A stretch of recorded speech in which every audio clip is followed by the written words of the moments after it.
Oh, I'm so excited to be here. Thank you so much for the invitation.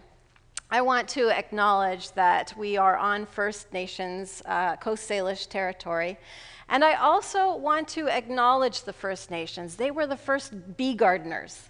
They made sure that there was always food left for the bees and the butterflies and the hummingbirds, all of creation. And I also want to acknowledge all our ancestors, the ones that went in the boats and adventured and brought us all here to this place. They also gardened for bees. We have to acknowledge the tradition of gardening and make sure that it is a culture that embraces all creatures, but especially the pollinators, and especially the bees. Marriage, birth, or burying, news across the seas, all your sad or marrying, you must tell the bees. Many people believed that if there was a birth, a death, or a marriage in the community, it was very important that someone told the bees, because they were the messengers to the spirit world. So they told the spirits what was going on in our world.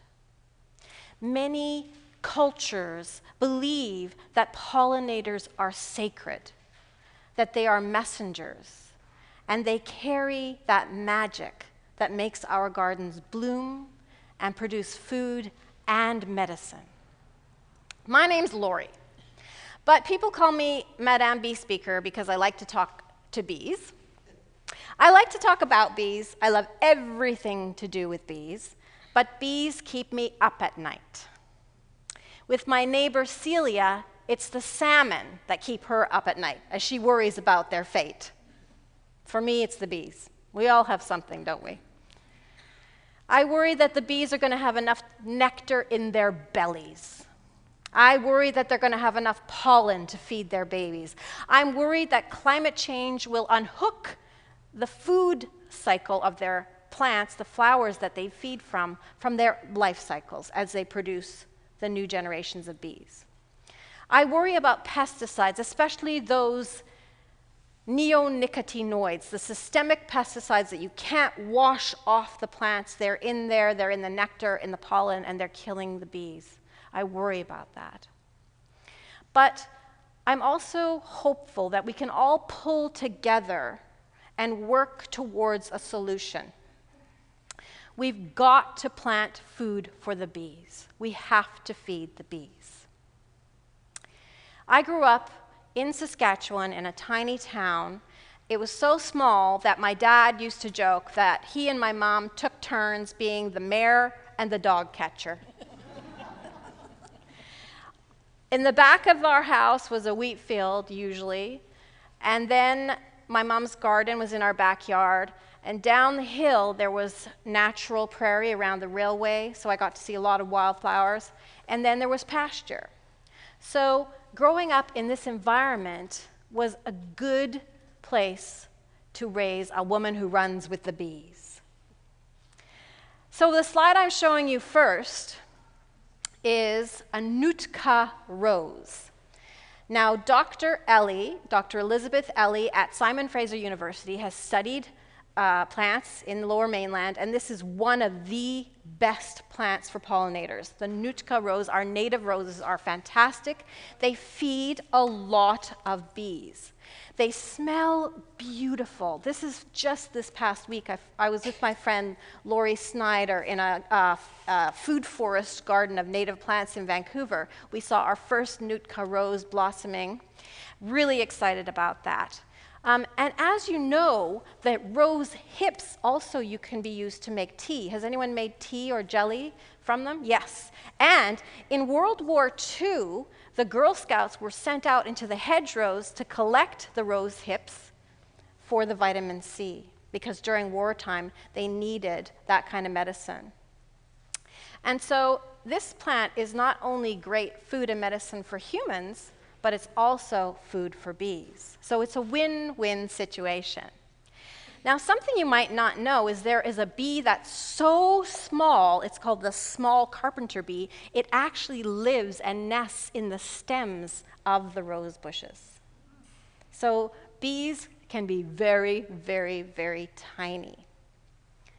This might look like a bumblebee, but in fact, it's not. It is a bumblebee mimicking cuckoo bumblebee. And that means it actually lays eggs in the nest of a true bumblebee, just like the cuckoo bird. These are actually quite rare, and I saw one last week in Vancouver, so I was overjoyed. You might think, oh, it's a parasite, Lori. Why are you overjoyed about seeing a parasite? Well, because it's an indicator for biodiversity. It means that something good is going on, that this bee hopefully finds a mate and then produces another group of cuckoo bumblebees. So once you find these beautiful indicators of biodiversity, you realize that native plants, native roses, are really important to creating a good infrastructure of gardens for bees. Now, as far back as the 20s, John Davidson, who started Nature Vancouver, recommended that we plant native plants for honeybees. I think he was a real visionary. He said that you have no more bees than the flora will support. Apart from insect parasites, the flora is the limiting factor.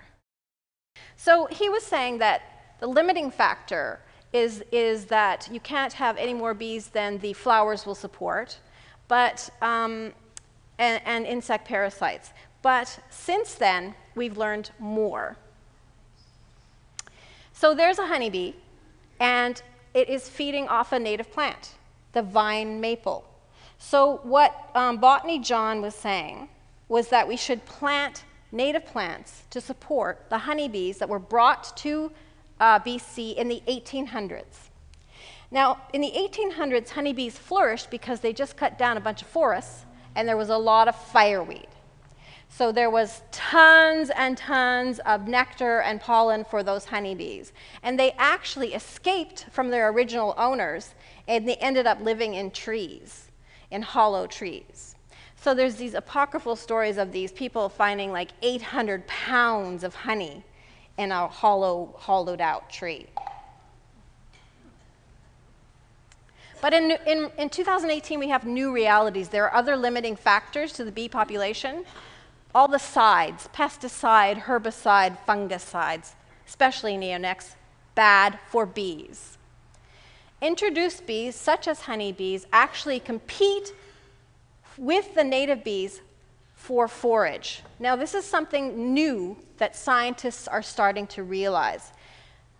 Cities only have so much forage for bees. Honeybees need 4 acres of plants, of flowers, producing nectar to be healthy. And you're not going to find that very readily in a city. So we have to be careful not to overload our systems with honeybees.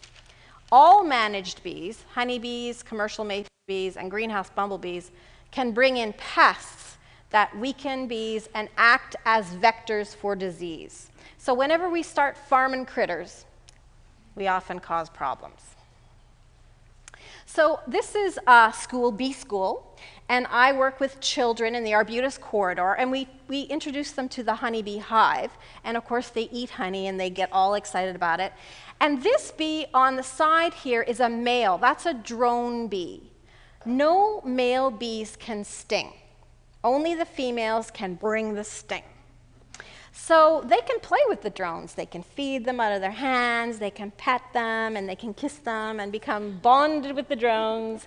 And so in this way, we're bringing them closer to nature. But then we talk about where they came from. And it was funny because I was talking to a new immigrant to Canada, and she said, well, honeybees aren't Canadian, but when will they be Canadian? And I thought that was interesting. Nope, they're not. They're European bees. They evolved over millennia with European plants. And so there's a lot of New World plants that honeybees don't like. Blueberries are one of them. I'll talk about that. So there are actually 800 species of native bees, at least in Canada. They're finding new ones all the time, which is really exciting. And there are 451 in British Columbia. We are so lucky. We live in a really good province. There are even 35 described species of bumblebees in BC, and I have to admit, bumblebees are my favorite, so I'm very, very excited about that. And this is a bumblebee that my school students actually caught, because after I introduce them to the honeybees, I say, hey kids, there's these other bees. And we go catching bees and releasing them. And they're really good at catching bees in these tiny little jars. They had like 4 bumblebees in one jar, and they're amazing little scientists. And they found this one bumblebee. This is actually a bumblebee that I had never seen before in Vancouver. It's called Bombus californicus, the California bumblebee. Now, today we saw in Lee's garden a Bombus vosnesensky, which has a yellow head, yellow shoulders, mostly black, like this one, with a yellow stripe on its butt. But notice this bumblebee has a black head, so slightly different coloring. And this bee actually has a long, what we call a horsey face, because it's a long-tongued bumblebee. It's got a long tongue, and it's going to go into those flowers with the really long nectar tubes. So this was really exciting. I thought, wow, we've got Bombus californicus. Native bees are some of the best pollinators. So as I was saying, blueberries, cranberries, squash, sunflowers actually rely on native bees. They're often faster and more efficient. Have you ever tried to photograph a mason bee? Oh my Lord, you're just like, it's very, very difficult. And scientists are saying we can actually pollinate everything we need, especially in cities, without the help of honeybees. And the thing about relying on one species of bee, like honeybees, is it's not a good plan, because it's not good for food security. It's better to rely on many, many, many different species of bees. It makes a lot more sense. And as I said, we got to be careful about this whole competition issue. I've talked to beekeepers who are really in denial about that. Oh yeah, bumblebees go on different flowers than honeybees. No, they go on the same flowers. They fight it out every day. You'll see it. So there's actually 1,000 species of bees worldwide. Some people think there's twice as much that we haven't even found yet. Only 9 make honey. Have you ever been to Asia? Have you ever seen the Asian honeybees? They actually don't sting. They have stingless honeybees in Asia. And they don't only eat the honey, they also eat the larva for the protein. So that's something different. And there are 4,000 species of bees in North America and Hawaii. The United States, especially California, is a real hot spot for bees. Now here's an example of the biodiversity. From the really big Xylocopa carpenter bees at the top, the bumblebees, the queen bumblebees, which are twice the size of the workers, all the way down to the medium-sized bees like honeybees, and then you get to the little turquoise sweat bees, which I call the tickle bees, because they land on you and they tickle you and they lick your sweat. And then the really, really tiny, tiny, teeny ones, the smallest bee is called perdita, which means lost in Spanish. And the very, very smallest perdita is Perdita minima, which is only 2 millimeters long. And some people call them the fairy bees, because only the fairies can see them. They're so tiny. I call them the shadow bees, because you're more likely to see the shadow than you are the bee. Oh, I said this already. So this is another thing. 3% of bees sting. Does that surprise you? Surprises me. 13% are like the cuckoo bees that I told you about. And 8% are social. The rest are solitary. They're just single moms doing their job. They don't have a queen. They don't have workers. And so most bees are solitary. This is where I grew up. In the background, it's a canola field, monoculture, only blooms for 2 weeks of the year. The rest of the year, no food for bees. In the foreground, it's prairie. There's something blooming in early spring, mid-spring, late spring, early summer, midsummer, late summer. There's always something out there. And when you have a natural environment like that, or like the Garry Oak, there are guilds of bees that sometimes only emerge for a certain time of the year when the plant that they feed from is blooming. They're specialists. So they all have these niches.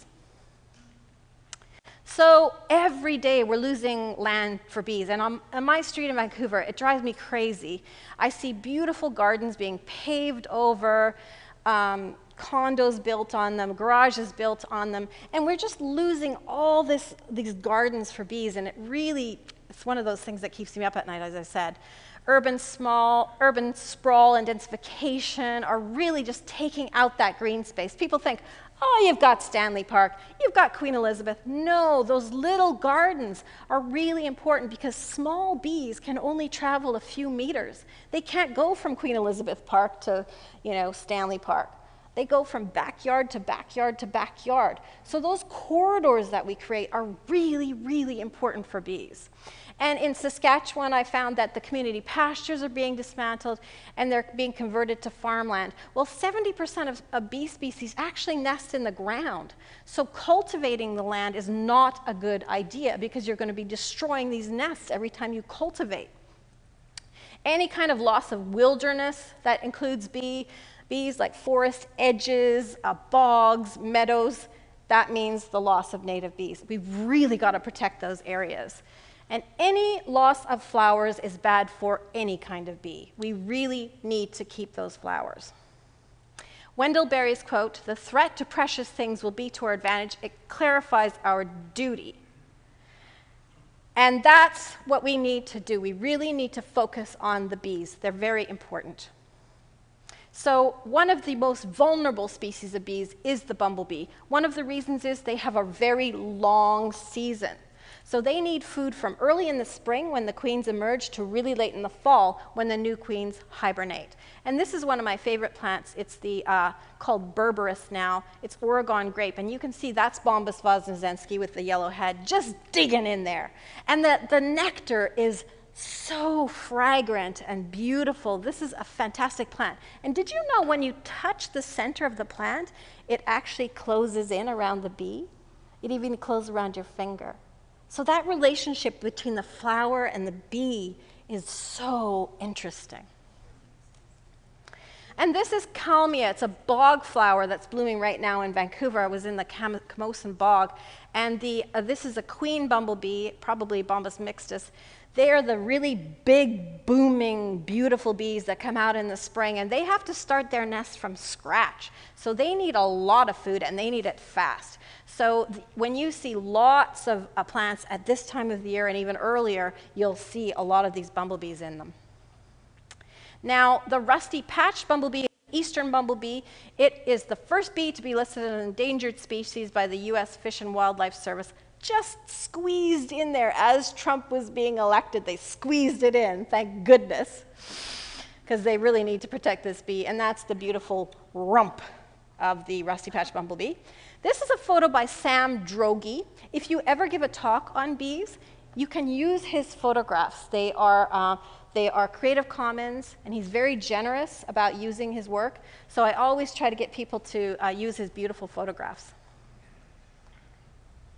Now, this is our bee in Western Canada that was once the most common bee, Bombus occidentalis, otherwise known as the bee with the white butt. I saw this beautiful museum piece that was all about the animals and the insects that we're losing, and I saw this bee in the vitrine, and it made me really upset because I don't want to live in a world where our bees are only specimens. I want to live in a world where we have living bees. So I went on a trip, a little bit of a safari in Alberta with my sister and her son and his friend said to the guide, "I want to see snakes on this tour. I know everything there is to know about snakes. I've read books, seen documentaries. I want to know snakes." And I said, "I want to see bees on this trip. I've read books. I want to see them." And so we went on the snake and bee tour. And then we were, talking, and I was taking pictures of bees. All of a sudden I said, "Asif, I can't talk to you. I see a bee with a white butt. I think it's the rare bee. I think it's the rare bee." So I got a picture, and then I sent it to the bee scientist. I said, "Is this it? Is this Bombus occidentalis, the bee with white butt?" "No, that's a bee with another white butt." Bombus, he called it Bombus lucorum. I said, "That's a European bee." He said, yeah. There are bees that actually live, they're circumboreal. They live in Europe, and they are here as well. But after genetic testing, they found out that this critter is actually related to another European species called Cryptarum. So I had to try and find the white-butted bumblebee, and we found one in a very creepy alpine motel in Boston Bar. They had one of those funny gardens. It was weird, like David Lynch has probably made a movie there. And we found this white-butted bee. I couldn't believe it. It was amazing.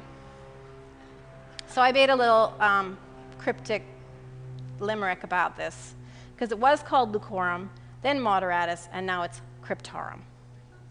And this is a Bombus occidentalis male. When you're taking pictures of bumblebees, you really need to get that back leg, because it tells you whether it's a female or a male. If that back leg has pollen on it or is a very shiny surface on it for collecting pollen, it's a female. This has a little bit of a hairy surface, so it's a boy. And boys often have skinny legs, and they're often more blonde. And sometimes they've got really big eyes because they have to see who they're mating with. They're very cute. This is what the nest looks like, a mass of little wax pots full of larvae and eggs and worker bees and all kinds of stuff.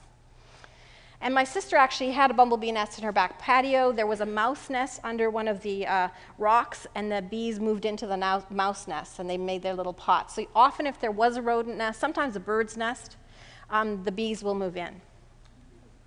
And this is what you can actually make. Dr. Ralph Carter in Calgary, he showed us this is a bumblebee box. So it looks like a bird box, but it's actually got some special, beautiful, soft stuff in there, like upholstery lining or something like that for the bumblebees to nest in.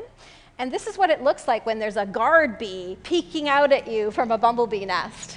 And guard bees for honeybees are usually like, they are in your face, like, who are you? Are you trying to come into our hive? Are you know? And this bumblebee is like, don't come any closer, because I might have to do something. She's so cute. And sometimes when we're gardening, we dig up queens, because they hibernate under a little bit of soil. And so basically, if you can, give them a little bit, 50% of sugar dissolved in water, and they give them a little sip, and then they'll either go down into the soil again if it's in the winter, or in the spring, they'll be off and they'll be starting their new nest. So if you have a pile of mulch, that's when you're digging there in the fall. Sometimes you find those bees in there. They just like a nice, soft, cuddly place to spend the winter.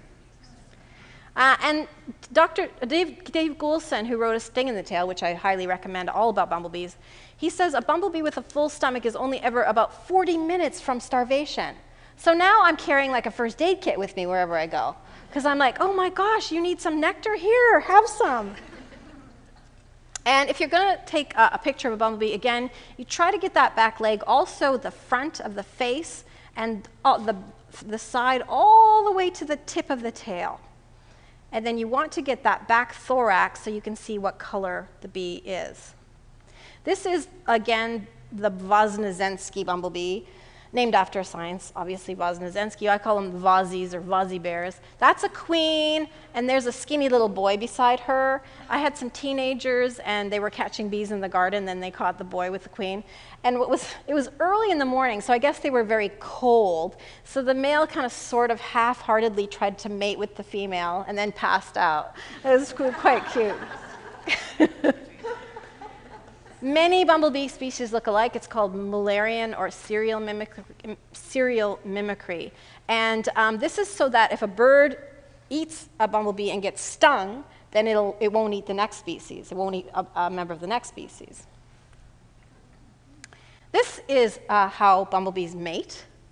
And the male is on the back of the female. But what's interesting about this coupling is that they're two different species. So it's not going to work. So that on the back is a male Bombus californicus trying to fornicate or californicate with a Bombus voznesensky. So his male parts aren't going to fit into her female parts. They're not going to have any babies. But I thought he gave it a good shot. And that's what it's supposed to look like. My friend sent me this picture. She goes, Lori, why are the bees riding piggyback? And I'm like, well, they're making new bees. And the males are trying to get onto the female, and the female's trying to shake them off, like, I got to go to work. So bumblebees carry their pollen in baskets on their hind legs, and you can tell the color of the pollen from the plant by looking at the basket. So this is clover, and it has a chocolatey brown pollen. It's beautiful. This is a greenhouse bumblebee.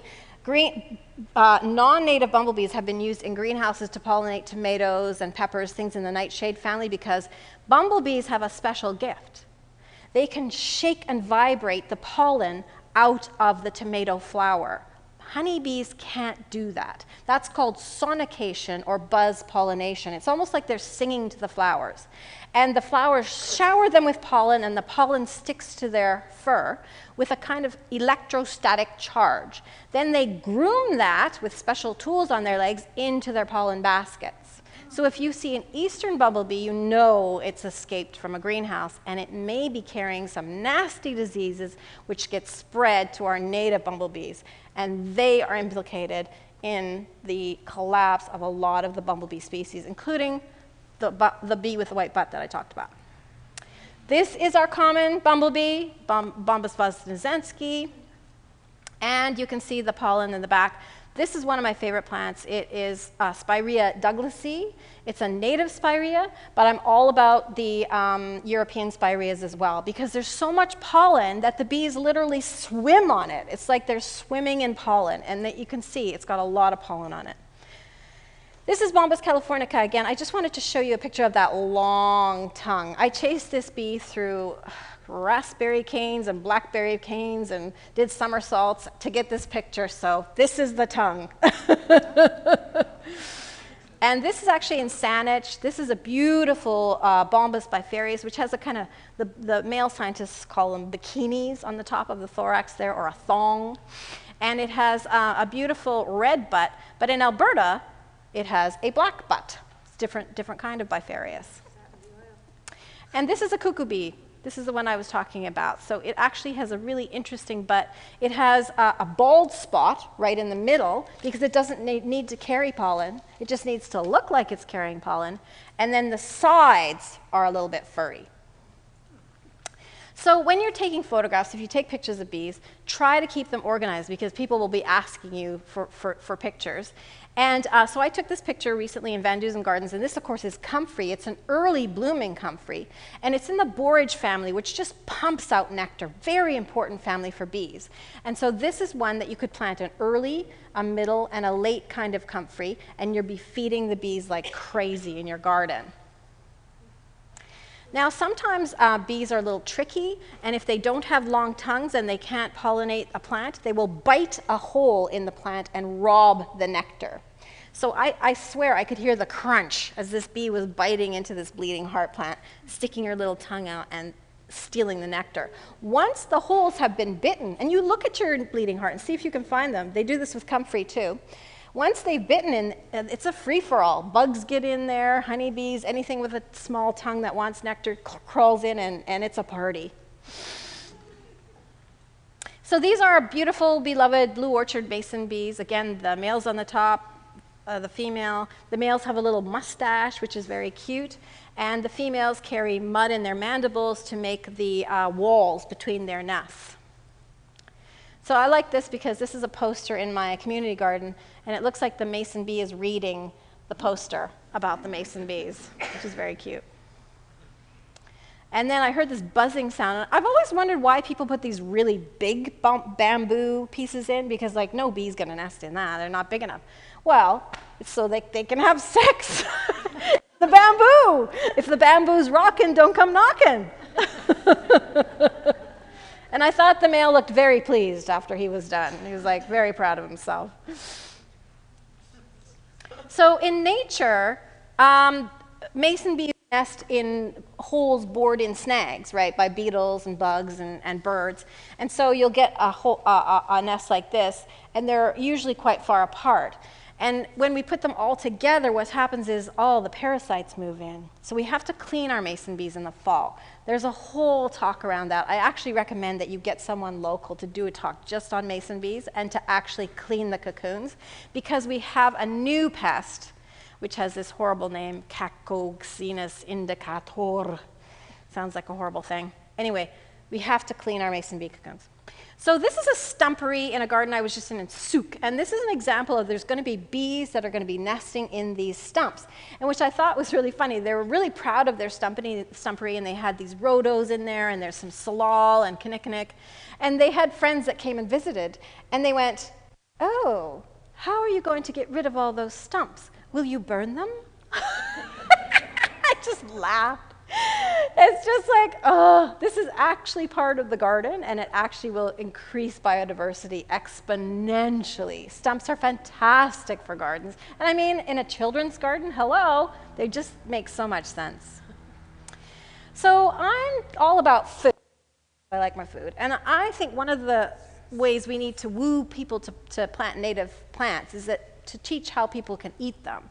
And so I think we really need to introduce some native hedgerows into our farming system and then eat the things that are in the hedgerows.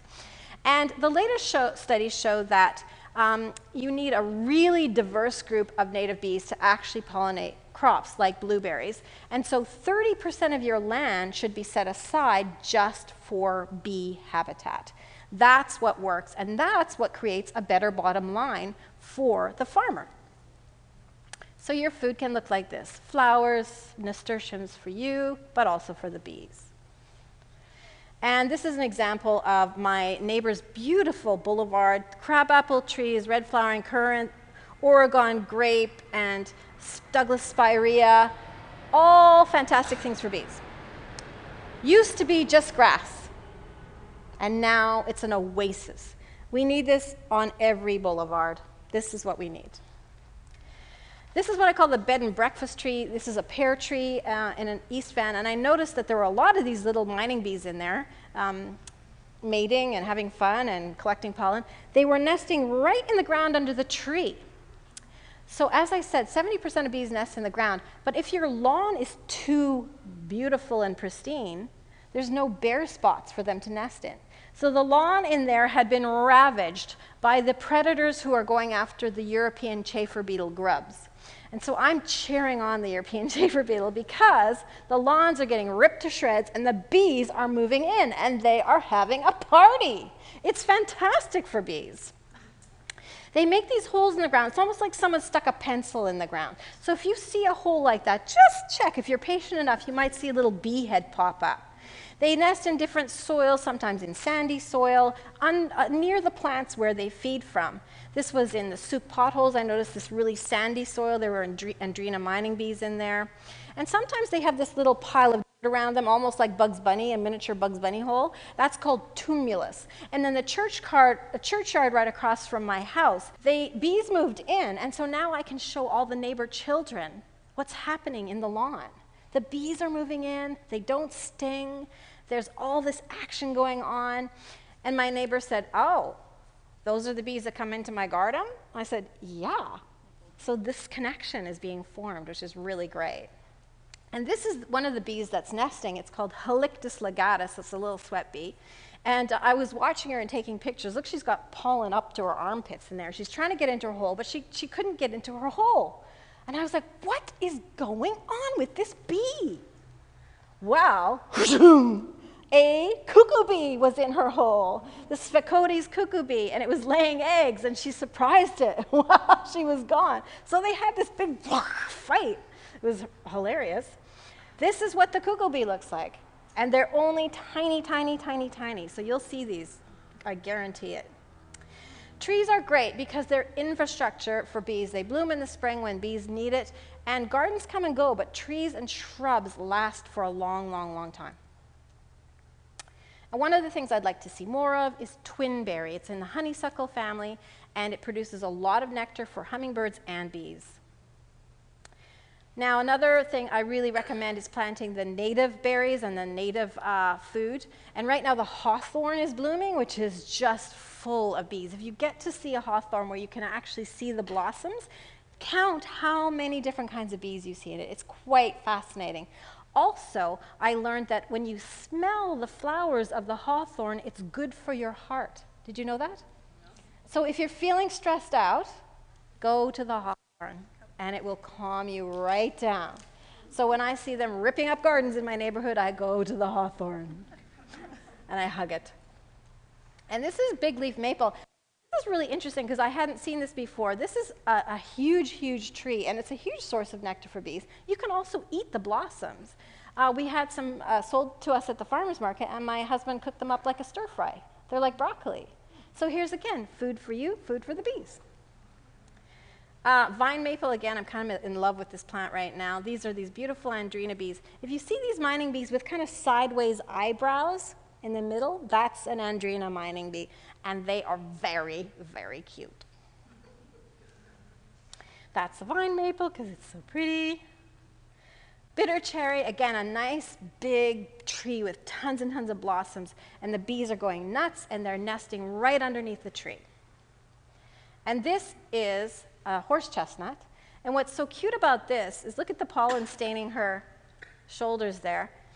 As she pollinates the flower changes color to show the next bee that they don't have to visit. So the flowers can actually change color, so they signal to the bee when they should come and visit. And what's good for the tree is good for the bee. And this is the mountain ash, which is blooming at this time as well. Beautiful for bees. Ocean spray is very important in June. Not a lot of things are blooming in June, and it's one of those beautiful things that feeds so many bees and every kind of insect under the sun. Pussy willow, I was telling people to go to this park in Vancouver. They've made it very natural and native, and the beavers moved in. And beavers ate all the pussy willows. There was no food left for the bees. And so they have to start wrapping the willows with chicken wire. And there's the Camosun bog, and that's where I'm going to go next year to look for bees because they got a lot of pussy willow. Ossoberry, I'd love to see more of this. It's delicious. Have you tried it? Oh, gosh. I get the kids to eat it in the garden, and then they put the pits and they plant them right back in the ground so that they can grow more of them. That's the tradition. This is what the blossom looks like. It's very, kind of falls down like this. It's one of the first things to bloom in the spring. The males and the females are on different plants, so you need at least 2 bushes. And apparently the female flowers smell like cucumbers, and the male flowers smell like skunk. So not very nice. But they're beautiful. Red huckleberry, of course, when you get into the forest edges and the snags and everything like this, that is an amazing plant. All those blossoms that are shaped like cups, upside down cups, like the vacciniums, are real bumblebee plants. Salmonberry, I love salmonberry. Again, it tastes so good, and it feeds so many bees. This is Bombus sitkensis, which is a coastal bumblebee that we have. You'll see this in your garden. She has a pink butt, and I love the way she's owning that salmonberry stamen. And I've noticed with this bee, they really get their hands in there, and they tuck in. She's a good eater. I like her. And then doubles. So this plant has double the amount of petals that a normal salmonberry has, even more. And that means the plant's putting out more energy into the petals than it is into the nectar and the pollen. So that's why we say doubles are not as good for bees. Sometimes there's no stamens because they've been bred right out, and those are the worst. Red huckleberry, or not red huckleberry, evergreen huckleberry. Have you had it? I mean, it's so delicious. The berries are awesome. This is interesting. The First Nations people used to burn and prune the bushes, increasing the berries so much that people thought they were black bears from the distance. So this is an example where First Nations people were the first bee gardeners, because what was good for the berries was good for the bees. There's the pollen. Would you look at that pollen load on that little worker bee? Like, how much of her weight is pollen? That is just incredible. And salal, we take salal for granted, but actually it is one of the staple foods for bumblebees in the spring. And blueberries and cranberries need bumblebees for buzz pollination, as I said. So here's a little mason bee tucking into a blueberry blossom.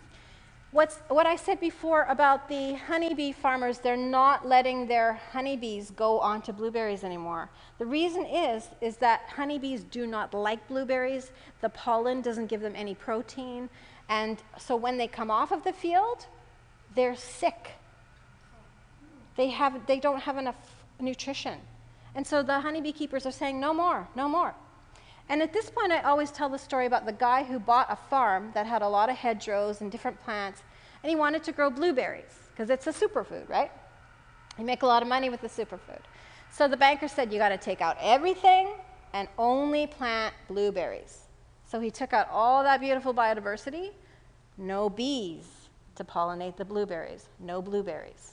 So then he has to hire honeybees to come in that don't even want to come in, and the cycle has just collapsed. You need the biodiversity to pollinate those blueberries. The same thing goes with cranberries. I went to visit a cranberry bog once. It was like being in a nightmare. They create an artificial bog. It's total monoculture. And the guy with a little tractor comes and sprays pesticides all around the bog, because if there's any other flowers other than cranberries, the honeybees won't go in the cranberries. And so it's just, it's a nightmare. Anyway, my neighbor's Oregon grape, the mason bees actually nest in the power pole, and they go right down to the Oregon grape. It's awesome.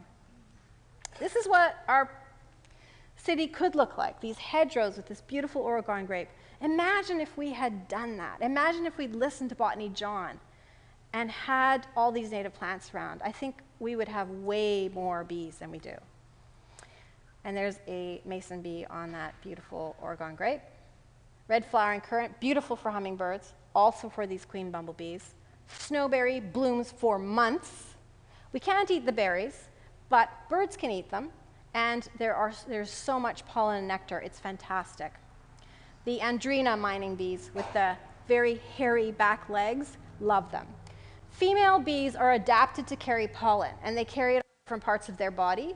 Some mining bees carry it on the back legs. A lot of the cavity nesting bees, like mason bees and leafcutters, carry pollen on their belly. So you can look at their belly and see what color pollen they're carrying. This is the spirea I talked about. It's like cotton candy. This is ninebark Diablo. I'm not just about native plants. I also like nativars and cultivars that are good for bees, because we need everything. We're at basically triage at this point. And this is one of my favorites. The leaves are such a beautiful color. And again, it's one of those plants that has so many stamens that the bees just go swimming in it. Clove currant is a native currant. Tastes delicious. The scent of the blossoms is intoxicating. And the mock orange is blooming in Lee's garden. Saw a blue butterfly in it today, bumblebees, little mining bees, all kinds of bee mimicking flies. Like, this thing is a magnet for pollinators, and it is so deliciously, beautifully smelling.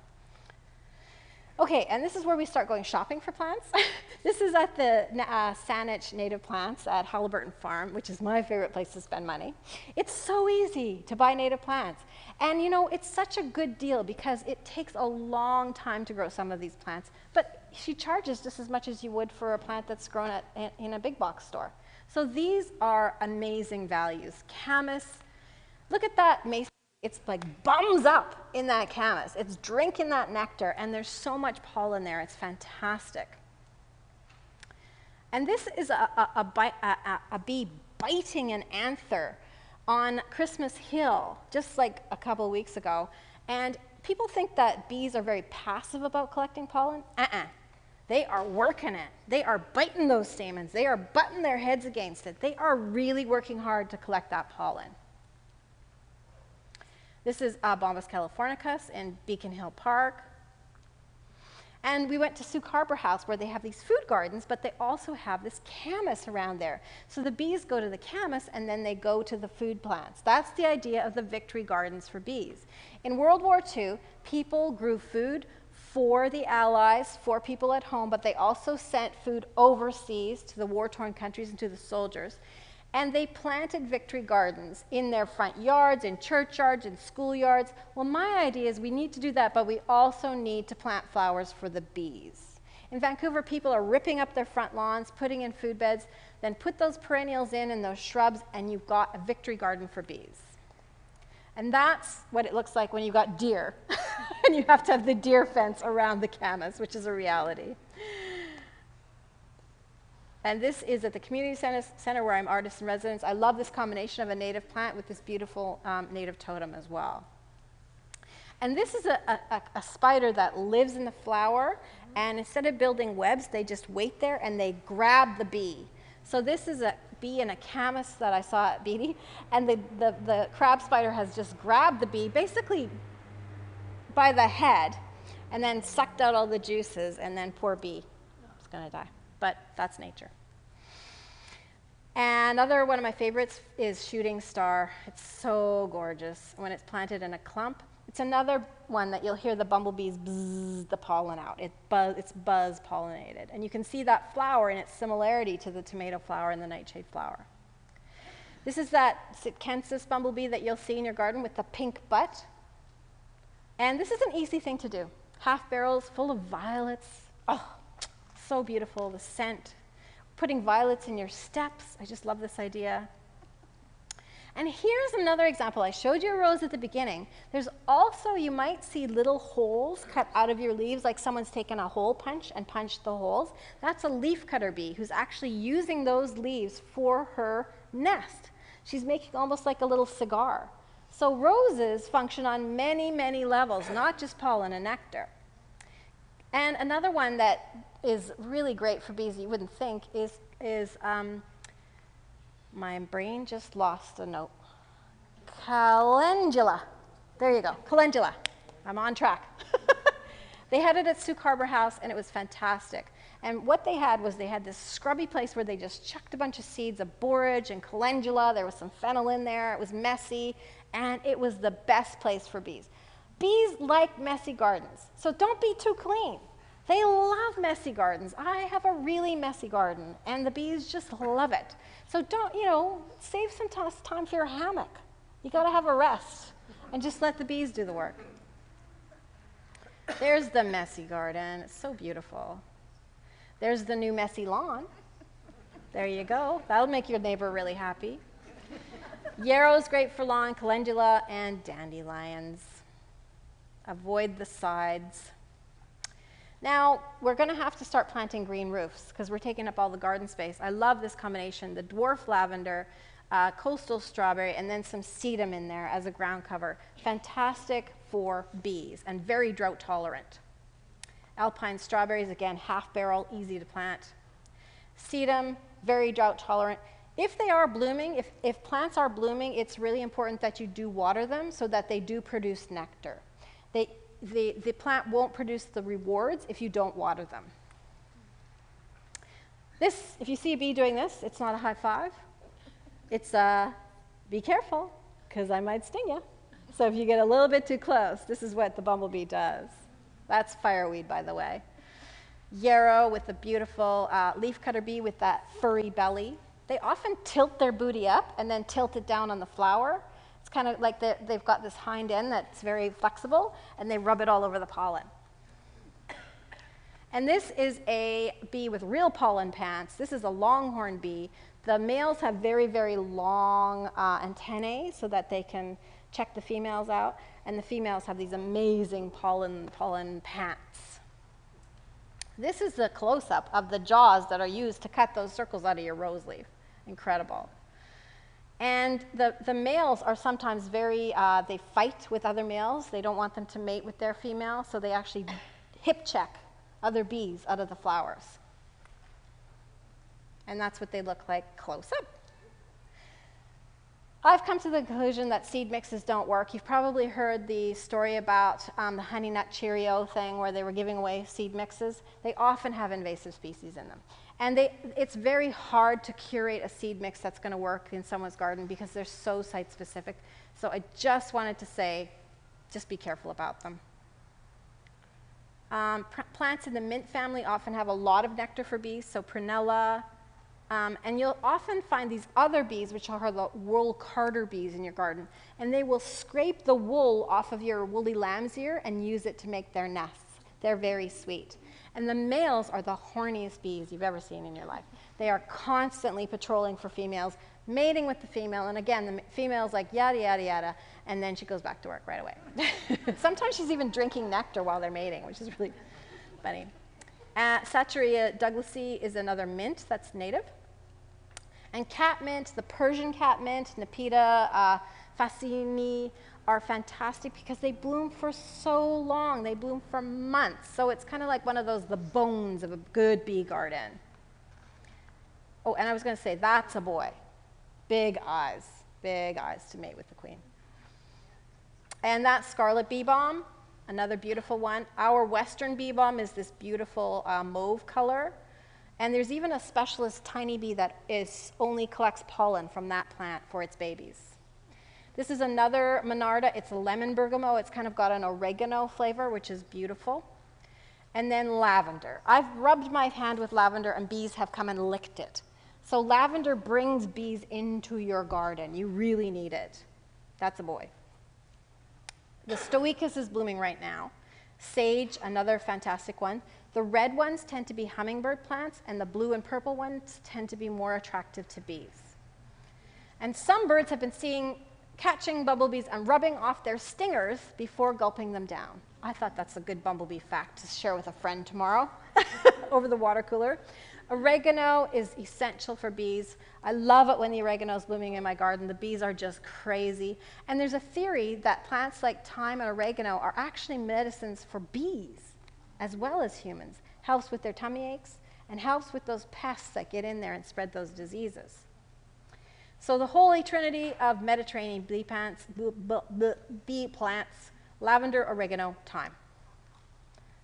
But the lupins are blooming, and look at how that stamen is hitting that mason bee exactly where she collects pollen. That's evolution. That's evolution. It's so amazing. And these are the beautiful bicolored lupins. Have you ever seen those up in Victoria? They're so beautiful. Little tiny, tiny, tiny lupins. They're so gorgeous. So legumes are good. And I just say, be very cautious when people say plant clover for bees, because some of that clover can get invasive, especially that white Dutch clover. The crimson clover is really good. Perennial sweet peas are great for bees, but also the annual ones are good too.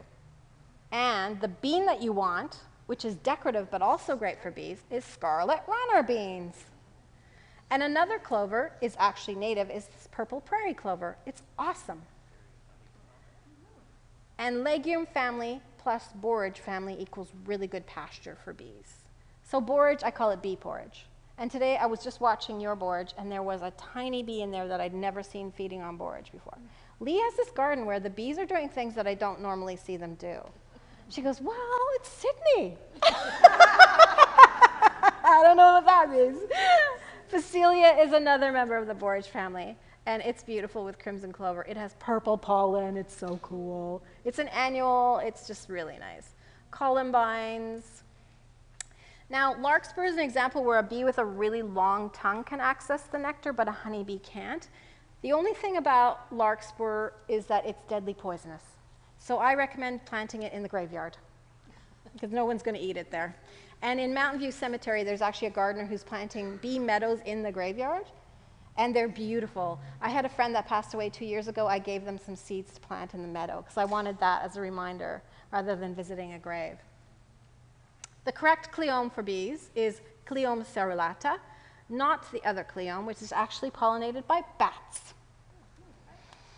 This is penstemon. Wish we had more in our world because it's so beautiful for bees.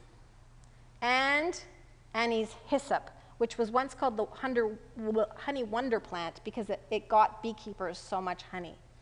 And it sort of smells like licorice, and kids absolutely love it. It goes really well with goldenrod. And here, this is a bus stop in Vancouver. I'm going to be photographing bees. I'm going to miss my bus. And chives, of course, are beautiful for bees. Nodding onion is one of my favorite local alliums. Checker mallow is like a little tiny hollyhock for bees. And if we had planted native plants are 4 times more likely to attract native bees. And so if you plant things from the aster family, especially, you're going to attract even more kinds of native bees because it's a very easy access flower for many bees. The little tiny florets are good for those little tiny bee tongues. And so each of those is like a flower in itself. And so that is one way of just cramming the bees into your garden, is by having more plants in the aster family, especially in the fall, because there's so many nice things, like this gumweed, Grindelia squarosa. I actually wrote a paper on all the bees that just go to gumweed. It's amazing. But you have, these are the fairy bees, the really tiny bees, but you also have here Grindelia integrifolia, which is salt tolerant. So that stuff will grow anywhere. And apparently it blooms almost all winter. It's fantastic. So then we've got these beautiful turquoise sweat bees, which love the aster plant. They love coreopsis, of course the dahlias, but the dahlias have to have the pollen in the middle, not the doubles. The sunflowers that have to have the pollen in the middle. This is the one you want to avoid, the teddy bear. There's nothing in there for her. She's having a little rest. When she wakes up, there's not going to be any coffee for her in the morning. How's she going to get going again? And then you get these bees that just like, they're spending all their time trying to find pollen and nectar. There's nothing in there. Asters are great for bees. And a positive synergy means good things make a better system for bees. The anise hyssop, the Douglas aster, the Canada goldenrod are fantastic. So if you want good tomatoes, you need bumblebees. You need to get those bumblebees. If you want nice Brenner beans, you need bumblebees. These are some good situations. They made this bee hotel out of a phone booth in Vancouver. They planted all this bee forage around that. You can do that too. You can create these beautiful places. This is another hotel with lots of signage to explain to people what's going on, which is a great idea. You can submit your bumblebee photos into different places where scientists will actually study how the species are doing. And I wanted to talk about painted ladies. Did anyone see painted ladies last year, the butterfly here? Because all over North America, there was a boom in the painted lady population that they have not seen for years. And so there is hope. If we have gardens, the pollinators will come. I believe that. And this is one of the little bees that ended up in our basement in the washing machine, because it tried to make a nest in a mouse hole that was coming into our house. So I gave it a little, some sugar water and let her on her way. And this is a little bee that I found in the ferry that I took all the way home and put him into our garden because he got lost. And he was beating his way against the window in the ferry. So I saved him and I took him home and I called him Snoopy. And when he was in the car, I kept saying, "Hang on, Snoopy, hang on, we're almost home." So if you want to learn more about bees, I have a friend who's a bee scientist, Lincoln Bess. He has a Kootenai native bee workshop coming up. Sometimes he teaches on the island. It's something to look for. He's also doing a bee course in Penticton, which is an intensive one, 2 days in the field, 3 days in the lab. And this is interesting. I'm going to the Meadowlark Festival in the Okanagan, and this is a bumblebee that's actually carrying the pollinia which is the pollen from a Calypso bulbosa orchid, on its back.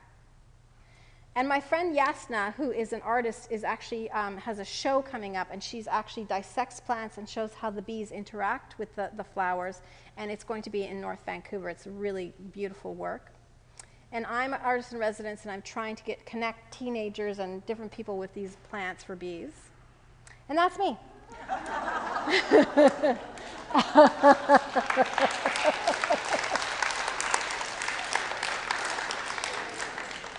And there's me again. So that's my new character I did down in California. That's Carlotta the cuckoo bumblebee. And this is my book. So I have a few books here. If you've got $25 burning a hole in your pocket, I'd love to have it. If you haven't bought your Mama Mother's Day present and you're feeling guilty, now's the time to atone.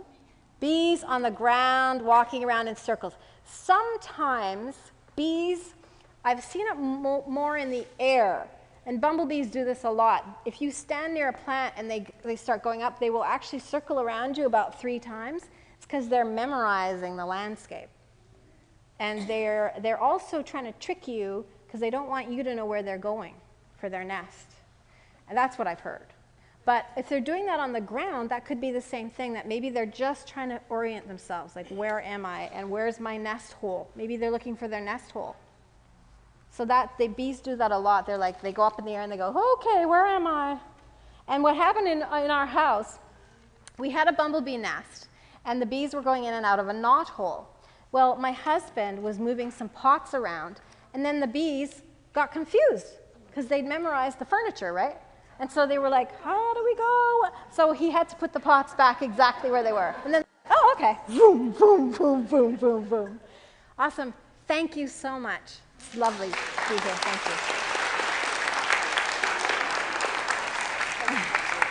you.